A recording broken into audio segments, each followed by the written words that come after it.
मोनिका गुप्ता का नमस्कार। अहोई अष्टमी का व्रत कार्तिक कृष्ण पक्ष की अष्टमी के दिन किया जाता है। माताओं के लिए यह व्रत अत्यंत महत्वपूर्ण है। माताएं अहोई अष्टमी के व्रत में दिन भर उपवास रखती हैं, होई का पूजन करती हैं और तारों को अर्घ देती हैं। अहोई अष्टमी की कहानी कुछ इस प्रकार है। प्राचीन काल में एक साहूकार था जिसके 7 बेटे और 7 बहुएं थी।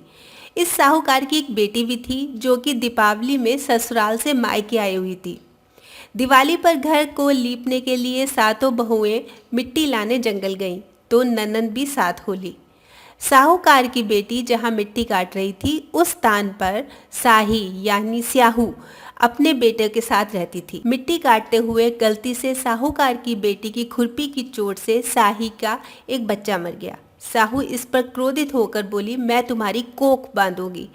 साहू के वचन सुनकर साहूकार की बेटी अपने सातों भाभियों से एक कर विनती करती हैं कि आप उसके बदले अपनी कोख बंधवा लें।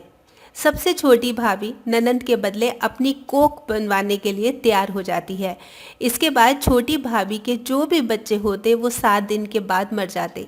सातों पुत्रों की इस प्रकार मृत्यु होने के बाद उन्होंने पंडित जी को बुलवाकर इसका कारण पूछा। पंडित जी ने सुरही गाय की सेवा करने की सलाह दी। सेवा करने के बाद सुरही प्रसन्न हो जाती है और उसे स्याहू के पास ले जाती है। जाते समय रास्ते में थक जाने पर दोनों आराम करने लगते हैं। अचानक साहूकार की बहू की नज़र एक और जाती है। वो देखती है कि एक सांप गरुड़ पंखनी के बच्चे को डसने जा रहा है। वो सांप को मार देती है। इतने में गरुड़ पंखनी वहां आ जाती है और बिखरा हुआ खून देखकर उसको लगता है कि छोटी बहू ने उसके बच्चे को मार दिया है। इस पर वो छोटी बहू को चोंच मारना शुरू कर देती है।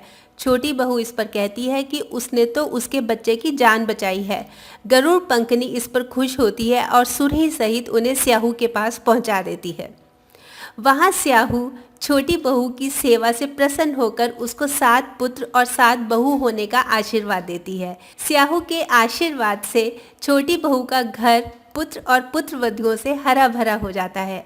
अहोई का एक अर्थ यह भी होता है अनहोनी को होनी बनाना, जैसे साहूकार की छोटी बहू ने कर दिखाया था।